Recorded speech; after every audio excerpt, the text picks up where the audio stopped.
നിങ്ങൾ എന്ത് ഫുഡ് കഴിക്കുന്നു എന്നുള്ളതല്ല, നിങ്ങളത് എങ്ങനെ കഴിക്കുന്നു എന്നുള്ളത്. അത് ലേഡീസിന് കുറേ സ്ട്രെസ്സൊക്കെ വരുമ്പോൾ നമുക്ക് നല്ല പോലെ ഡിപ്രഷനിലേക്ക് പോകാനൊരു ചാൻസ് ഉണ്ട്. ഈ വിഷമങ്ങൾ എന്താണോ അതിനെക്കുറിച്ച് ആലോചിച്ചിരുന്ന് ചെയ്യുക, എന്നിട്ട് ഇരുന്ന് കരയുക. ഒരു ട്രിക്ക് പറഞ്ഞുതരാം, ട്രൈ ചെയ്ത് നോക്കും. നമ്മുടെ പിള്ളേർക്ക് നമ്മളായിരിക്കണം റോൾ മോഡൽ. ഹലോ, എല്ലാവർക്കും സുഖാന്ന് വിചാരിക്കുന്നു കേട്ടോ. ഇന്നിവിടെ ഓൺലൈൻ ക്ലാസ് കഴിഞ്ഞിരിക്കുന്ന വൈബായി കാണുന്നത്. അപ്പോൾ എനിക്ക് തോന്നി പെട്ടെന്ന് നമുക്ക് ഹെൽത്ത് ഇഷ്യൂസിനെ കുറിച്ചും മെൻ്റൽ സ്ട്രെസ് ഇഷ്യൂസിനെ കുറിച്ചും ഫുഡ് കഴിക്കേണ്ട രീതി, തടി കുറയ്ക്കേണ്ട രീതി, ഇതിനെക്കുറിച്ചൊക്കെ ഒരു കോമൺ വീഡിയോ ചെയ്യാം. കാരണം എൻ്റെ മൂവിലെ പിള്ളേർക്ക് എപ്പോഴും വരുന്ന ഡൗട്ട്സ് ആണ് ഇതൊക്കെ, കുറേ ഉണ്ട്. അപ്പോൾ നമുക്ക് അതിനെക്കുറിച്ചൊക്കെ ഒന്ന് പെട്ടെന്ന് പറഞ്ഞു തീർക്കാം. ഫസ്റ്റ് തിങ്, തടി കുറയ്ക്കേണ്ടത്. ഞാൻ ആക്ച്വലി ഇപ്പോൾ ഒരു 18 kg കുറച്ചു. അതൊരിക്കലും പട്ടിണി കിടന്നിട്ടോ ഭയങ്കരമായി വർക്കൗട്ട് ചെയ്തിട്ടോ ഒന്നുമല്ല. ഹെൽത്തി വേ ഓഫ് ലൈഫ് സ്റ്റൈലായിരുന്നു. അങ്ങനെ ആവശ്യത്തിന് ഫുഡ് കഴിച്ച് ആവശ്യത്തിന് വർക്കൗട്ട് ചെയ്ത് കുറച്ചതാണ്. സെക്കൻഡ് തിങ്, ഫുഡ് കഴിക്കേണ്ട രീതി.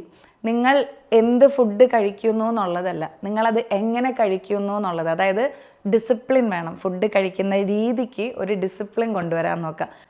അതിന് വേണ്ടത് എന്താ? നമ്മുടെ വീക്ക്നെസ് മനസ്സിലാക്കുക. എൻ്റെ വീക്ക്നെസ് എന്തായിരുന്നു എന്നറിയോ? നോൺ വെജിൽ ചിക്കൻ, മട്ടൺ ആൻഡ് ബീഫ്. ഇത് കണ്ടാൽ ഞാനിങ്ങനെ കഴിച്ചോണ്ടേയിരിക്കും. ഇവിടം വരെ എത്തിയാലും ഞാൻ കഴിച്ചോണ്ടേയിരിക്കും. സോ ഞാൻ എന്ത് ചെയ്തു? ഞാനൊരു ചാലഞ്ചായിട്ട് കഴിഞ്ഞ 2 weeks ആയിട്ട് നോൺ വെജ് കംപ്ലീറ്റ്ലി കട്ട് ചെയ്തു, അതർ ദാൻ ഫിഷ്. അപ്പോൾ ഇപ്പോൾ ഒരു ഡിസിപ്ലിനൊക്കെ വന്നിട്ടുണ്ട്. അങ്ങനെ നിങ്ങളുടെ വീക്ക്നെസ് എന്താണെന്ന് മനസ്സിലാക്കുക. കഴിക്കുന്ന ക്വാണ്ടിറ്റി നല്ല പോലെ ലിമിറ്റ് ചെയ്യാൻ നോക്കുക. അതാണ് ഫുഡ് ഡിസിപ്ലിൻ. അത് ഒരു ട്രിക്കാണ് വെയിറ്റ് ലോസിനെ ഹെൽപ്പ് ചെയ്യാൻ വേണ്ടി. അതുപോലെ ഷുഗറൊക്കെ ഒന്ന് കട്ട് ചെയ്യാൻ നോക്കുക. നമ്മളുടെ പ്രോഗ്രാമിൽ ഇങ്ങനെ ചാലഞ്ചസ് ആയിട്ട് വയ്ക്കും, ഒരു 30 days 0 sugar. അത് ഇൻട്രസ്റ്റിംഗ് ആയ രീതിയിൽ ചെയ്താൽ മതി. അപ്പം നമുക്കും ചെയ്യാനൊരു ഭയങ്കര ആവേശമൊക്കെ കാണും. ഞങ്ങൾ എന്താ ചെയ്യാമെന്നറിയോ? നമ്മളുടെ ഡ്രസ്സിങ് ടേബിൾ അല്ലെങ്കിൽ കിച്ചണിൽ, ഫ്രിഡ്ജിലൊക്കെ സ്റ്റിക്കി നോട്ട്സ് ഒട്ടിച്ച് വയ്ക്കും. ഇങ്ങനെ 1 2 3 4 5 6 7 ഒരു 30 വരെ. എന്നിട്ട് ഓരോ ദിവസം നമ്മളത് അച്ചീവ് ചെയ്ത് കഴിയുമ്പോൾ ആ 1 ഒന്നില്ലെങ്കിൽ വെട്ടിക്കളയും, അല്ലെങ്കിൽ അവിടെ നിന്ന് മാറ്റും. സോ അത് നമുക്ക് കാണുമ്പോൾ ഒരു ഭയങ്കര മോട്ടിവേഷനായി തോന്നും. Like we did something, will be proud. And നമ്മളതിങ്ങനെ നോക്കുമ്പോൾ ഹായ്, അത് നമ്മൾ അച്ചീവ് ചെയ്തു, ഒരു ഗോളാണ്, നമ്മൾ അച്ചീവ് ചെയ്തു എന്നുള്ളൊരു ഫീലിംഗ് വരും. അത് നമ്മൾ ഫോളോ ചെയ്യുന്നുണ്ട്. അപ്പോൾ തന്നെ എന്തൊക്കെ സംഭവിച്ചു? ഫുഡിലൊരു ഡിസിപ്ലിൻ വന്നു, കഴിക്കുന്ന ക്വാണ്ടിറ്റി കുറച്ചു. പിന്നെ നമ്മൾ ഷുഗറൊക്കെ കംപ്ലീറ്റ്ലി കട്ട് ചെയ്യുമ്പോൾ നല്ല പോലെ വെയിറ്റിലൊരു റിഡക്ഷൻ കാണാൻ പറ്റും. ഓക്കെ, അതാണ് ഫുഡിൻ്റെ side. Now next side, workout. Maximum പറ്റുന്ന പോലെ വർക്കൗട്ട് ചെയ്യാൻ നോക്കട്ടെ. ഞാൻ ഒരിക്കലും എല്ലാവരോടും ഒരുപോലെ ഇങ്ങനെ വർക്കൗട്ട് ചെയ്യണം, അങ്ങനെ വർക്കൗട്ട് ചെയ്യണം എന്ന് പറയത്തില്ല. നോ, ഈവൻ നമ്മുടെ പ്രോഗ്രാമിൽ തന്നെ പല ടൈപ്പ് ഓഫ് ഹെൽത്ത് ഇഷ്യൂസ് ഉള്ള ലേഡീസ് ഉണ്ട്. ഇവർക്കെല്ലാവർക്കും പല ടൈപ്പ് ഓഫ് വർക്കൗട്ടാണ്. ചിലർക്ക് നീ പ്രോബ്ലം ഉണ്ടാവും, ചിലർക്ക് എൽബോ പ്രോബ്ലം ഉണ്ടാവും, ലൈക്ക് ടെന്നീസ് എൽബോ, ചിലർക്ക് ഷോൾഡർ പെയിൻ ഉണ്ടാവും. അപ്പം ഇതിനൊക്കെ പല ടൈപ്പ് ഓഫ് വർക്കൗട്ട്സ്. ഈ വർക്കൗട്ട്സ് ഒത്തിരി ഉണ്ട്, ഒത്തിരി ടൈലർ മെയ്ഡ് പോലെ നമുക്ക് കുറേ ടൈപ്പ് ഓഫ് വർക്കൗട്ട്സ് ഉണ്ട്. അപ്പോൾ ഇപ്പോൾ നീ പെയിൻ ഉള്ളവർക്ക് അപ്പർ ബോഡി വർക്കൗട്ട് ചെയ്യാം, ഷോൾഡർ പെയിൻ ഉള്ളവർക്ക് കിടന്നിട്ടുള്ളത് ചെയ്യാം. അങ്ങനെ പല ടൈപ്പ് ഓഫ് വർക്കൗട്ട്സ് ഉണ്ട്. അപ്പോൾ understand your body, know your limitations, consult a doctor and then do your workouts. അങ്ങനെയാണ് ഞാൻ ഇതിലും ഏതിലും എവിടെയാണെങ്കിലും പറയുന്നത് അതാണ് കേട്ടോ. You have to follow these 3. നിങ്ങളുടെ ബോഡീനെ നിങ്ങൾ അണ്ടർസ്റ്റാൻഡ് ചെയ്യണം, നിങ്ങളുടെ ലിമിറ്റേഷൻസ് എന്താണെന്ന് നിങ്ങൾ മനസ്സിലാക്കണം, അതായത് ഹെൽത്ത് ഇഷ്യൂസ്. തേർഡ് വൺ, ഒരു ഡോക്ടറെ പോയി കൺസൾട്ട് ചെയ്യുക. ഡോക്ടറോട് ചോദിക്കുക, എനിക്ക് ഇന്ന ഹെൽത്ത് ഇഷ്യൂസ് ഉണ്ട്, സോ എനിക്ക് ഏതൊക്കെ വർക്കൗട്ട് ചെയ്യാം. അവരൊരു പാറ്റേൺ ഓഫ് വർക്കൗട്ട്സ് നിങ്ങൾക്ക് തരും. അല്ലെങ്കിൽ നിങ്ങൾക്ക് ചോദിക്കാം, എനിക്ക് ഇതൊക്കെ ചെയ്യാൻ പറ്റുമോ, ജമ്പിങ് ജാക്സ് ചെയ്യാൻ പറ്റുമോ, ക്രഞ്ചസ് ചെയ്യാൻ പറ്റുമോ എന്നൊക്കെ ചോദിക്കാം. And then do accordingly. അതാണ് സെക്കൻഡ് തിങ്. ഇനി third one, most important, postpartum depression. അത് പോസ്റ്റ്പാർട്ടം എന്ന് തന്നെയല്ല, ലേഡീസിന് ഇപ്പോൾ ഒരു ഏജ് കഴിഞ്ഞിട്ടുണ്ടെങ്കിൽ മൂഡ് സ്വിങ്സ്, അത് നമുക്ക് നോർമലി ഉള്ളതാണല്ലോ പീരിയഡ്സ് ഒക്കെ വരുമ്പോൾ. അതർ ദാൻ ദാറ്റ് കുറേ സ്ട്രെസ്സൊക്കെ വരുമ്പോൾ നമുക്ക് നല്ല പോലെ ഡിപ്രഷനിലേക്ക് പോകാനൊരു ചാൻസ് ഉണ്ടാവും. ഫസ്റ്റ് തിങ്, ഒന്നില്ലെങ്കിൽ നിങ്ങൾക്കൊരു ഡോക്ടറെ കൺസൾട്ട് ചെയ്യാം, അല്ലെങ്കിൽ ഇതിനെ നമ്മളുടെ ശരീരത്തിലോട്ട് അടുപ്പിക്കാതെ നോക്കാം. ഞാൻ സെക്കൻഡ് കാറ്റഗറിയിൽ വരുന്ന ഒരാളാണ്. ഞാൻ ഡിപ്രഷനൊക്കെ വരാണെങ്കിൽ ഞാൻ പല പ്ലാറ്റ്ഫോമിലും പറഞ്ഞിട്ടുണ്ട്, ഞാൻ പുച്ഛിച്ചങ്ങ് വിടും. ലൈക്ക് എനിക്കത് ആക്സെപ്റ്റ് ചെയ്യാൻ ബുദ്ധിമുട്ടുണ്ട്, എനിക്ക് വേണ്ട. കാരണം എന്നെ ഹീൽ ചെയ്യാനും എന്നെ നോക്കാനും എനിക്ക് നല്ലപോലെ അറിയാം എന്നുള്ളൊരു കോൺഫിഡൻസിൽ നിൽക്കുന്ന ആളാണ് ഞാൻ. അപ്പോൾ ഞാൻ എന്താ ചെയ്യാമെന്നറിയോ? ഇതിനുള്ള സൊല്യൂഷൻസ് കണ്ടെത്തും. ഫസ്റ്റ് തിങ്, എനിക്ക് ഡാൻസ് ചെയ്യുമ്പോൾ നല്ല പോലെ റിലാക്സേഷൻ കിട്ടുന്ന ഒരാളാണ്. അപ്പം ഞാൻ ഒന്നില്ലെങ്കിൽ ഡാൻസ് ചെയ്യും. ചിലർക്ക് അതർ ദാൻ ദാറ്റ് കുക്കിംഗ് ഇഷ്ടമുള്ളവരുണ്ട്, സ്റ്റിച്ചിങ് ഇഷ്ടമുള്ളവരുണ്ട്. അപ്പോൾ അതിലൊക്കെ സാറ്റിസ്ഫാക്ഷൻ കണ്ടെത്താൻ നോക്കുക. ഇനി അതും പറ്റില്ല, ചിലർക്ക് കോൺസെൻട്രേറ്റ് ചെയ്യാൻ നല്ല ബുദ്ധിമുട്ടുണ്ടാവും, അതായത് ഫോക്കസിങ്. ഇപ്പോൾ എന്ത് ചെയ്യുമ്പോഴും സ്ട്രെസ് എവിടെ നിന്നാണോ വരുന്നത് അല്ലെങ്കിൽ വിഷമങ്ങൾ എന്താണോ അതിനെക്കുറിച്ച് ആലോചിച്ചിരുന്ന് ചെയ്യുക, എന്നിട്ട് ഇരുന്ന് കരയുക, അങ്ങനെയൊക്കെ വരുന്നവരുണ്ടാവും. അപ്പോൾ അതിന് ഞാൻ ഒരു ട്രിക്ക് പറഞ്ഞുതരാം, ട്രൈ ചെയ്ത് നോക്ക്. എന്നിട്ടും പറ്റിയില്ലെങ്കിൽ please go for A therapy. Okay. അപ്പോൾ ട്രിക്ക് എന്താണെന്ന് വെച്ചാൽ, ഞാൻ ഒരു മ്യൂസിക് പ്ലേ ചെയ്യും, എന്നിട്ട് കണ്ണടച്ചിങ്ങനെ കിടന്നിട്ട് മെഡിറ്റേറ്റ് ചെയ്യുന്ന പോലെ ഒന്ന് ഭയങ്കരമായി breathe in and breathe out. That really helps.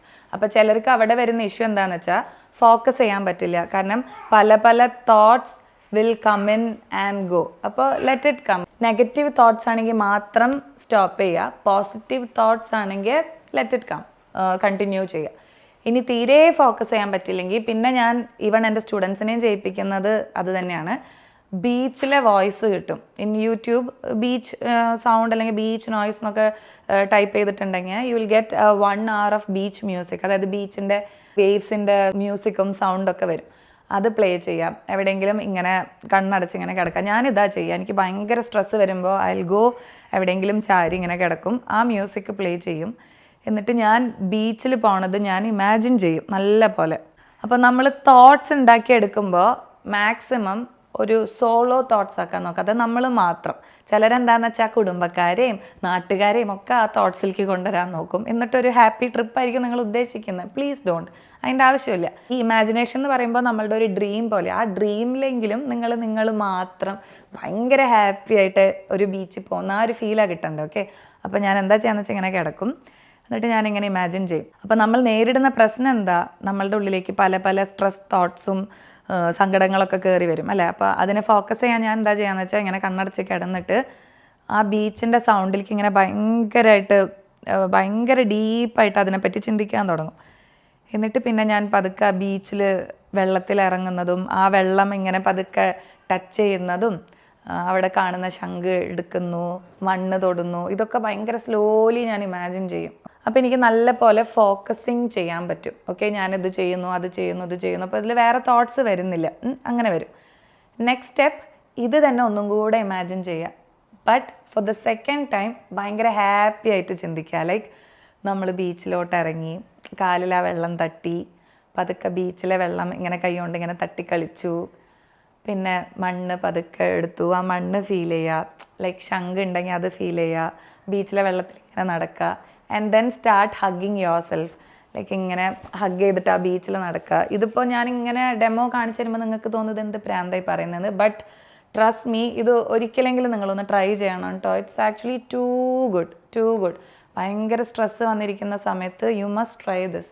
ബീച്ചിലെ സൗണ്ട് ഇടുക, എന്നിട്ട് ഇതൊക്കെ ട്രൈ ചെയ്യുക. And then slowly breathe in and breathe out. നമ്മൾ മാത്രം ഒരു ബീച്ചിൽ നമ്മൾ മാത്രം നമ്മളുടെ ഇഷ്ടങ്ങൾ നമ്മളതെല്ലാം തൊട്ട് ഫീൽ ചെയ്യുന്നു. Just concentrate and focus. ഇത് it's too good for relaxation. അപ്പോൾ നമുക്ക് അതൊരു 10 minutes ഒക്കെ ചെയ്ത് കഴിയുമ്പോൾ ഭയങ്കര റിലാക്സ്ഡ് ആയി തോന്നും, ഭയങ്കര റിവൈവ്ഡ് ആയി തോന്നും. എന്നിട്ട് എഴുന്നേൽക്കുക and then start your day. Or ഇപ്പോൾ ഇൻ ബിറ്റ്വീൻ എ ഡേ ആണെങ്കിൽ then continue with a happy face. അപ്പോൾ എപ്പോഴും ഹാപ്പി ആയിട്ടിരിക്കാൻ നോക്കുക. ഇപ്പോൾ സങ്കടങ്ങൾ ഒരുപാട് ഈ സൈഡിലുണ്ടാവും, പക്ഷേ സന്തോഷിക്കാൻ നമുക്ക് ഇപ്പുറത്തെ സൈഡിൽ ഒരുപാട് കാര്യങ്ങളുണ്ടാവും. ഡിപ്രഷൻ വരുന്ന കുറേ കാര്യങ്ങളൊന്നുമില്ലെങ്കിൽ ഭയങ്കര കോൺഷ്യസ് ആയിട്ടാവാം. കുറേ പേർക്ക് ഈഗോ പ്രോബ്ലംസ് ഉണ്ടാവാം, കുറേ പേര് ബോഡി ഷേമിങ് നേരിടുന്നുണ്ടാവാം. എന്തും ആയിക്കോട്ടെ, നമ്മുടെ ബോഡിയാണ്, നമ്മുടെ മൈൻഡാണ്. Believe in yourself, love your body and be happy, be proud. ഞാൻ എപ്പോഴും എൻ്റെ സ്റ്റുഡൻസിനോട് പറയുന്ന കാര്യമാണ്, ബി പ്രൗഡ്. നമ്മുടെ പിള്ളേർക്ക് നമ്മളായിരിക്കണം റോൾ മോഡൽ. ഞാൻ എപ്പോഴും എടുത്തെടുത്ത് പറയുന്ന കാര്യമാണ് കേട്ടോ. അല്ലാണ്ട് നമ്മളുടെ മക്കളോട് അവരെ കണ്ടുപഠിക്കുക നോ. ഹൗസ് വൈഫ് ആയിക്കോട്ടെ, ചില അമ്മമാർ പറയും ഞാൻ വീട്ടമ്മയാണ്, എനിക്ക് ജോബില്ല, സോ എന്നെ കണ്ട് മക്കൾ എന്ത് പഠിക്കാനാന്ന്. വാട്ട് നിങ്ങൾ വീട്ടിൽ എത്ര പണിയെടുക്കുന്നു എന്ന് വെച്ചാൽ ആ ഒരു വീട്, ആ ഒരു ഫാമിലി ഇത്രയും സ്മൂത്തായി പോകുന്നത് നിങ്ങളൊരാളുടെ കഴിവുകൊണ്ടാണ് അല്ലേ. അച്ഛന്മാർ ഓൺ ദ അതർ സൈഡ് ഉണ്ട്, പക്ഷേ don't think like we are useless. നമ്മൾ ഒരുപാട് കാര്യങ്ങൾ ചെയ്യുന്നുണ്ട്, വി ആർ കേപ്പബിൾ. അറ്റ്ലീസ്റ്റ് പ്രസവിച്ചവരായിരിക്കണം അല്ലേ, മക്കൾക്ക് നമ്മളായിരിക്കണം റോൾ മോഡൽ. അത് ഒരു കാരണവശാലും കോംപ്രമൈസ് ചെയ്യാൻ പാടില്ല. Be your kids role model. അതിന് വേണ്ടിയിട്ടെങ്കിലും നമ്മൾ ഭയങ്കര ഹാപ്പി ആയിട്ടിരിക്കുക, അവർക്ക് വേണ്ടി എന്തെങ്കിലും ചെയ്യുക. And live for ourselves too. നമുക്ക് വേണ്ടിയിട്ടും ജീവിക്കണം, നമുക്ക് വേണ്ടിയിട്ടും കുറച്ച് സമയം കണ്ടെത്തണം. വേറെ കാര്യം സെൽഫ് കെയർ റുട്ടീൻ, ഒരു സെൽഫ് ടൈം, അത് എല്ലാവർക്കും വേണ്ട ഒരു കാര്യമാണ്. ഓക്കെ, അപ്പോൾ വീട്ടമ്മമാരായിക്കോട്ടെ, ജോലി ചെയ്യുന്നവരായിക്കോട്ടെ, ആണുങ്ങളായിക്കോട്ടെ, you need a self time. ഒരു 10 മിനിറ്റ്സ് എങ്കിലും ഡെയിലി ഫോർ യുവർ സെൽഫ്. അതെന്താണെന്ന് വെച്ചാൽ നമുക്ക് നമ്മളെ അണ്ടർസ്റ്റാൻഡ് ചെയ്യാൻ പറ്റും, നമ്മളെ ലവ് ചെയ്യാൻ പറ്റും, നമ്മളെ പാമ്പർ ചെയ്യാൻ പറ്റും. ആ ഒരു 10 മിനിറ്റ്സിൽ ഉണ്ടാവുന്ന വ്യത്യാസം എന്താണെന്നറിയോ? You will be more happy. കുറേ ഹാപ്പി ഹോർമോൺസ് ജനറേറ്റ് ചെയ്യാൻ പറ്റും. You will be happy, you will start smiling. ആ സ്മൈലും ആ സന്തോഷവും നമ്മുടെ ഫാമിലിയിൽ ഫുൾ ഇങ്ങനെ റിഫ്ലക്റ്റ് ചെയ്യാൻ തുടങ്ങും. So you need self time. ഒരു 10 മിനിറ്റ്സ്. എൻ്റെ പ്രോഗ്രാമിൽ കുറേ പേർക്ക് ഇല്ലാത്തൊരു കാര്യം അത്. അപ്പോൾ ഞാൻ എന്താ ചെയ്യാന്ന് വെച്ചാൽ, നമ്മുടെ 1 അവർ ക്ലാസ് കഴിഞ്ഞിട്ട് ഒരു 10 മിനിറ്റ് ഇവരെ ചിലപ്പോൾ ഫേസ് പാക്ക് ഒക്കെ ഇട്ടിരിപ്പിക്കും, അല്ലെങ്കിൽ ഞാൻ തന്നെ ഇവരോട് താഴെ കിടക്കാൻ പറയും, ലൈറ്റൊക്കെ ഓഫ് ചെയ്ത്, ആൻഡ് ബീച്ചിലെ സൗണ്ട് ഇട്ട് കൊടുക്കും. എന്നിട്ട് ഇവരോട് പറയും, നമ്മളെല്ലാവരും ബീച്ചിൽ പോയി, നിങ്ങൾ ഇനി ഇമാജിൻ ചെയ്തോ എന്ന് പറയും. അപ്പോൾ ഇതൊക്കെ actually it's a must in life. അപ്പോൾ അതൊക്കെ ശ്രദ്ധിക്കുക കേട്ടോ. And try to be happy. Try to be അല്ല, ബി ഹാപ്പി. സ്ട്രെസ്സ് വരും, സങ്കടങ്ങൾ വരും, ഡിപ്രഷൻ വരും, അതൊന്നും അത്ര ഡീപ്പായിട്ട് ഉള്ളിലേക്ക് എടുക്കാതിരിക്കാൻ ശ്രമിക്കുക. അതിന് വേണ്ട കുറച്ച് ട്രിക്സ് മനസ്സിലാക്കുക. നമ്മളുടെ വീക്ക്നെസ് എന്താണെന്ന് നമുക്കേ അറിയത്തുള്ളൂ, ബാക്കിയുള്ളവർക്ക് അറിയത്തില്ല. അപ്പോൾ അതെന്താണെന്ന് ആദ്യം കണ്ടുപിടിച്ചിട്ട് അതിൽ തന്നെ ചടഞ്ഞുകൂടിയിരിക്കാതെ അതിന് ഓവർകം ചെയ്യാനുള്ള സൊല്യൂഷൻ എന്താണെന്ന് ചിന്തിക്കാം. ഓക്കെ, അപ്പോൾ ഞാനിത് പറഞ്ഞു തരുമ്പോൾ ചിലപ്പോൾ ഭ്രാന്തൊക്കെ ആയിട്ട് തോന്നും, പക്ഷേ ഇറ്റ്സ് എ ഫാക്റ്റ്. നമ്മളത് മനസ്സിലാക്കണം. നമ്മുടെ വീക്ക്നെസ് എന്താണെന്ന് അറിയണം, അതിനെ ഇല്ലാതാക്കാനുള്ള സൊല്യൂഷൻസ് എന്താണെന്ന് നമ്മൾ തന്നെ മനസ്സിലാക്കിയാൽ then that's A success. Okay, so ഇത്രയൊക്കെ ടിപ്സ് പറഞ്ഞു തരണമെന്ന് തോന്നി. ഇത് കുറേ ലേഡീസിന് ചിലപ്പോൾ ഹെൽപ്ഫുൾ ആയിരിക്കാം. ഓക്കെ, ഇതൊന്നും അറിയാത്തവർ പലരും ഉണ്ട്. അപ്പോൾ അങ്ങനെയുള്ള ഫ്രണ്ട്സ് ഉണ്ടെങ്കിൽ അവർക്കൊക്കെ ഇത് പാസ് ചെയ്ത് കൊടുക്കുക, അല്ലെങ്കിൽ നിങ്ങൾ തമ്മിലൊരു കോൺവെർസേഷൻ വരുന്ന സമയത്ത് ഈ ട്രിക്സൊക്കെ ഒന്ന് പറഞ്ഞു കൊടുക്കുക. എന്താ ഉണ്ടാവുക അവിടെ എന്ന് വെച്ചാൽ, അവർക്കും നിങ്ങളെപ്പോലെ ഹാപ്പി ആയിട്ടിരിക്കാൻ പറ്റും. അല്ലെങ്കിൽ എന്തെങ്കിലും നിങ്ങളുടെ ഒരു ചെറിയ ഒരു സജഷൻ അല്ലെങ്കിൽ എന്തെങ്കിലും ഒരു അഡ്വൈസ് നിങ്ങളുടെ നിന്ന് കിട്ടിയാൽ അവരുടെ ലൈഫും കംപ്ലീറ്റ്ലി മാറും. ആൻഡ് നമുക്കെല്ലാവർക്കും ഒരുമിച്ച് ഇങ്ങനെ ഹാപ്പി ആയിട്ട് നടക്കാം. അപ്പോൾ നമ്മളുടെ വീട്ടിലുള്ളവരും ഹാപ്പി ആയിട്ടിരിക്കും, നമ്മുടെ കുഞ്ഞുങ്ങളും ഹാപ്പി ആയിട്ടിരിക്കും. അങ്ങനെ വേൾഡ് മൊത്തം പോസിറ്റീവ് വൈബ്സ്. എനിക്ക് അതിഷ്ടമുള്ള ഒരാളാണ്, അതുകൊണ്ടാണ് ഇങ്ങനെ ഒരു വീഡിയോ ചെയ്തേ. And I missed you all a lot. ഒരു വർക്കൗട്ട് വീഡിയോ ഞാൻ നാളെ അപ്ലോഡ് ചെയ്യാം കേട്ടോ, ഒരു സഡൻ ഫാറ്റ് ലോസിനുള്ളത്. എനിക്കിപ്പോൾ ആക്ച്വലി തീരെ സമയം കിട്ടുന്നില്ല. ചെറിയ ആൾക്ക് എന്നും അസുഖമാണ്. അതിനിടയിൽ സ്റ്റുഡിയോ, ദെൻ മൂവ്, ഇപ്പോൾ മോർണിംഗ് ആൻഡ് ഈവനിങ് ഉണ്ട്. പിന്നെ ചെറിയ പ്രൊമോഷണൽ ഷൂട്ട്സ് ചെയ്യുന്നുണ്ട്, മന്ത്ലി 1 or 2. എല്ലാം കൂടി ആകുമ്പോൾ ഭയങ്കര ടൈറ്റ്ലി പാക്ഡ് ആവുക. And then I don't want to push myself a lot. അപ്പോൾ ഞാൻ ഇടയിൽ പറ്റുന്ന സമയത്ത് വീഡിയോസ് എടുക്കാം, അപ്ലോഡ് ചെയ്യാം. അങ്ങനെ നമുക്ക് അങ്ങോട്ടും ഇങ്ങോട്ടും മിണ്ടിയും പറഞ്ഞും ഹാപ്പി ആയിട്ടിരിക്കാം. Okay, that's all for today. By.